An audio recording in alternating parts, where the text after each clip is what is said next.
For 3 days, Jehovah's Witnesses will gather to what they are calling 2025 pure worship. But they will not gather for worship actually. They are gathering for a higher dose of indoctrination. A perfect engineered system of high control messaging that checks every box in the Stephen Hansen BITE model, which stands for behavior, information, thought, and emotional control. Now, this is not faith, it is programming. If you are new to this channel, this is Tell Me, Dr. K, a channel on which we discuss matters of theological nature. You can sample some of the videos that we have depending on your area of interest. We've covered topics on Islam, Catholicism, SDAs, Cultism, and many others. Of course, the major portion of our videos are on Jehovah's Witnesses, and we have a wide range of topics covered. In part 1, I mentioned that this convention has nothing to do with worship, but further indoctrination. And in this video, we are pulling back the curtain. We'll show you how that this convention has nothing or very little to do with worship, but it has everything to do with further cultic indoctrination. We are using the BITE model to analyze the 2025 Pure Worship Convention. So join me as we dive into uncovering the mind control mechanism and machinery of the Jehovah's Witnesses. This episode is a continuation from the previous part. And finally, the most powerful lever, emotional control.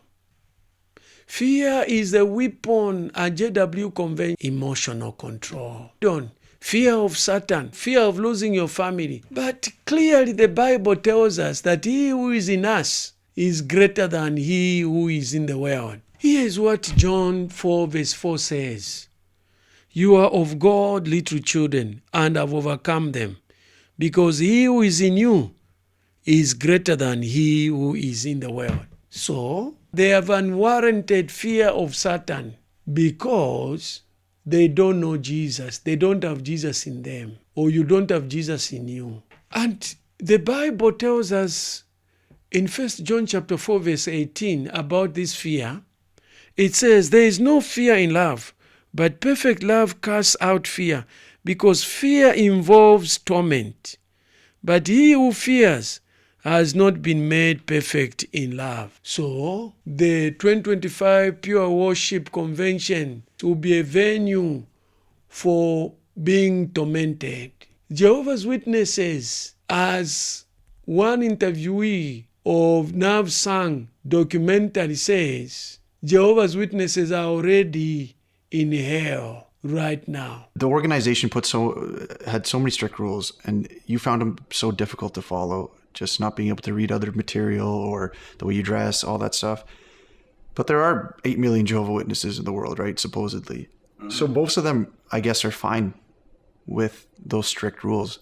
When you really understand to the level that Jehovah's Witnesses are micromanaged in every aspect of their life and how controlled they are, even though they'll say that they're not and they have all their personal freedoms, you don't. Like, you are so controlled and so micromanaged.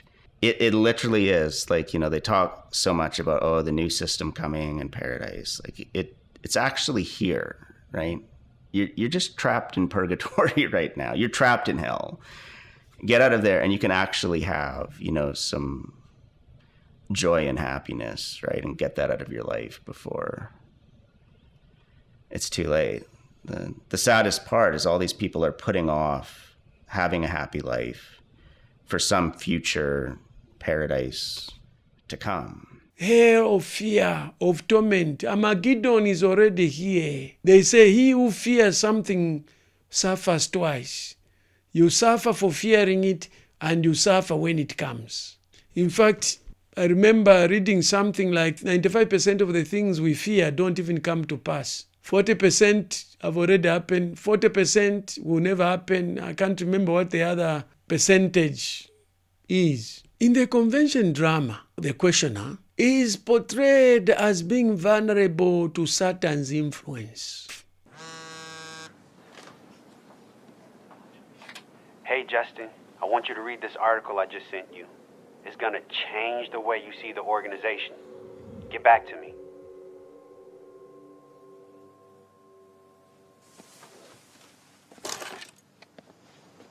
Did you get that message I sent you?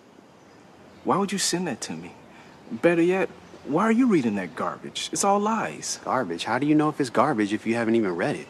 Listen, you need to talk with your elders, because you need help. And if you don't speak to them, I will. Wow. That's what you feel. I need help. I don't need any help. Man, I'm finding the answers to my questions, bro. And I'm keeping an open mind. Open mind? You're ignoring Jehovah's thinking. The truth saved our lives.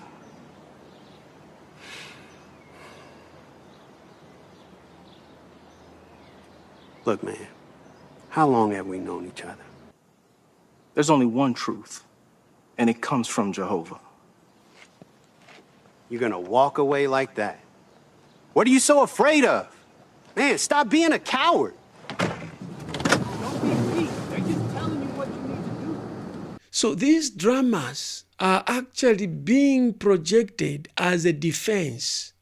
They know the things that the members are facing, the challenges the members are facing. So it's a defense against the onslaught that Jehovah's Witnesses members are actually facing. Is this video making sense? Are you drawing any benefit from it? And if you are, kindly do me just one favor. Like, subscribe, and smash the notice bell so that when I upload the next episode, you receive a notification. If you have any questions, you are seeking clarifications, or even disagreeing with what I've said, kindly put that in the comments below. It is like in selling. In selling, you must always prepare or anticipate for objections. How a potential client will object to what you be selling, a service or a product. And you must be prepared with an answer of how you are going to respond to that objection. This is exactly what the leadership of the Jehovah's Witnesses is doing. They are presenting objections before members even face them. They are dead scared of their lies, of their deception being discovered by the members. And the safest way of keeping them away from discovering the deception is to keep them away from the truth. And by branding denomination theology as the truth. Truth. Bible truth. We have it, the world needs it, but the devil wants to destroy it. Why? To answer that, turn in your Bibles to the book of John. John chapter 8, and let's follow along here in verse 44. John chapter 8 and verse 44. Jesus says, that one was a murderer when he began, and he did not stand fast in the truth, because the truth is not in him. So here Jesus Christ makes clear that this spirit creature, before he became Satan, was once in the truth. Satan hates the truth. Thus he wants to destroy it. In fact, Satan is the chief proponent of untruth. In fact, Satan is the foremost apostate. Now, when it comes to his crafty acts, although he does not directly approach us, as he did Jesus in the wilderness, how does he try to influence us, to undermine truth, to get us to make choices contrary to Jehovah's standards? Well, he does so by using something that we are all exposed to. He uses mass media communication, constant news feeds, social media platforms, the internet, discussion forums, television shows, all to influence our thinking to get us to abandon truth. So in the convention drama, the questioner is portrayed as being vulnerable to Satan's influence. His doubts, curiosity, or even dialogue are demonized. I would never steer you wrong. I'm not out to hurt you. I'm trying to help you.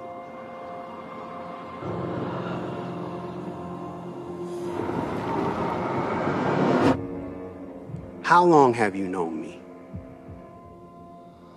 Tell these stones to become loaves of bread. I'm trying to share with you the truth. Throw yourself down. Do you really think I would steer you wrong? I will give you all this authority. I definitely don't need any help from them. Do an act of worship before me. Go away, Satan! Stop. There's only one truth, and it comes from Jehovah.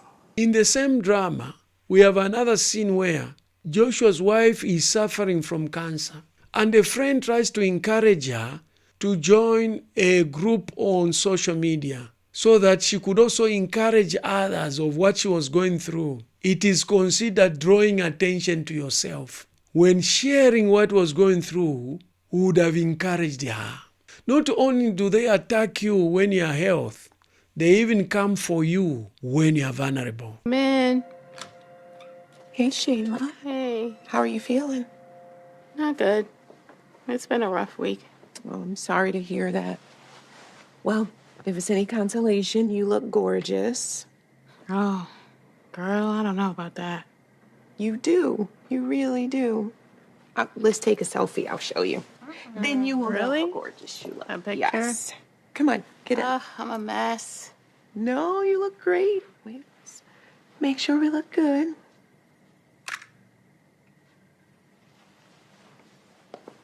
This would actually be a perfect post for this group that I follow. You should join. It's for witnesses, and we share stories about our personal health journeys and spiritual thoughts. It is very inspiring. If people could hear your truth, you would be an encouragement to so many people. I don't think anybody wants to hear from me. Shayla, you really need to think more of yourself.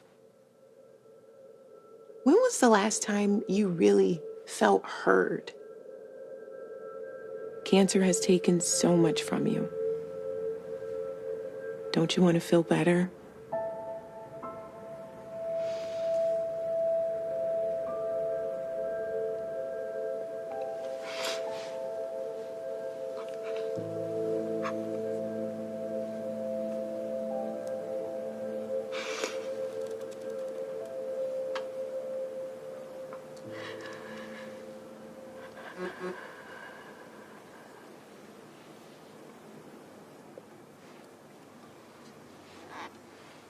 Hey girl, here's the selfie of us and a link to that social media page. I think your story can go witness viral. Hey everyone, I just wanted to share my daily scriptural tip with you guys. Thank you so much for following all of my videos. Hey everyone around the world, I want to thank you so much for all of your prayers and especially... Hi everyone that may be watching. I just really wanted to share with you all my truth about this whole experience. Updating friends and family is one thing, but this feels wrong.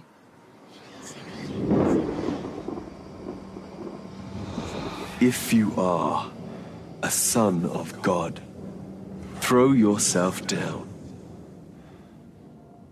Satan tried to get Jesus to draw undue attention to himself. You must not put Jehovah your God to the test. No matter what I'm going through, I need to focus on what Jehovah promises and not bring unnecessary attention to myself. One prominent viewer on my channel says that he remembers reading a portion on Francis' book, The Crisis of Conscience, where the elders visited a member either on deathbed or very sick to deliver a disfellowshipping message. Speakers use terrifying language. One brother said, apostate thinking is like toxic gas that gets into your lungs. But what else does Satan use? He uses his wicked agents, opposers, and apostates to spread seeds of doubt, to spread misinformation. But when it comes to these seeds of doubt that's spread by Satan's wicked agents, opposers, and apostates, these seeds are very insidious. They're like an invisible, poisonous, odorless gas that seeps into the consciousness of mankind, and if we're not careful, we can fail to see it for what it is. Satan's attempt to get us to abandon truth, to abandon true worship. But as a wicked opposer of truth, when does Satan often try to attack us? Well, according to Luke chapter 4, verse 13, he does it at a time that's convenient.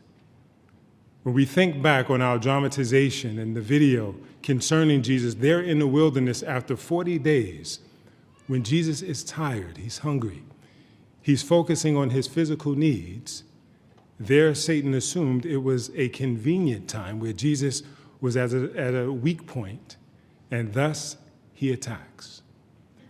Another message: if you don't stay loyal, you will die. One speaker assures the audience, the truth saved our lives. And I'm keeping an open mind. Open mind? You're ignoring Jehovah's thinking. The truth saved our lives. How? It doesn't say. Guilt is used as a tool. In one segment, those who feel unwell, they are told to ignore their feelings and just do more. That's what happens in the Jehovah's Witnesses organization. People are told to do more and more and more and more. Nothing is enough. When you're having doubts, all you're told is do more. So they capitalize on your guilt, capitalize on your doubts to receive output from you. It is fuel for you to actually be used by this so-called Jehovah's organization. That is not the nature of God. And for those who are still inside, love bombing, smiles, songs, reassurance. The first time I attended a meeting, I felt very happy. The atmosphere was so good. I've never seen anything like it anywhere else. The people are loving, orderly, and show an interest in people. Every meeting is open to the public. Pure worship, you won't find it anywhere else on the planet. But that love is conditional. If you leave, you lose it all. That's emotional control, using love and fear to keep you in line. And sadly for you as a JW, it works. So the 2025 Pure Worship Convention isn't about elevating God. It's about strengthening control. From deleting your apps, to distrusting your thoughts, to fearing your own family, every tool of the Byte model is deployed. This won't be a spiritual gathering. It is a script. So ask yourself, when worship demands obedience, when love demands loyalty, and when questions are punished, is that worship or is it control? If you have enjoyed this video, kindly do me one favor. Like, subscribe, and smash the notice bell so that when I upload the next video, you'll receive a notification. If you have any questions, you are seeking clarifications, or even disagreeing with what I've said, kindly put that in the comments below. Please also consider sharing this video to as many people as possible so that this message can be heard by many people. To watch part 1 of this series, click on this link. To watch part 1 of this episode, episode 2, click on this link. To watch part 2 of this video, click on this link. To watch all the videos in the series, click on this playlist.